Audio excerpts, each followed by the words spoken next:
विनयभंग झालेल्या आश्रमशाळेत महिला वॉर्डन नसल्याचा खुलासा।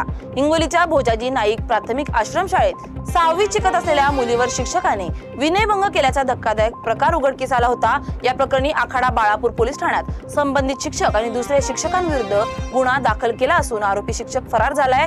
शाळेत मुलींसाठी एकही महिला वॉर्डन नसल्याने संरक्षणाचा प्रश्न उभा राहिला असून हिंगोली जिल्हाधिकारी राहुल गुप्ता यांनी दोषींवर तात्काळ कारवाई केल्याची माहिती दिली आहे।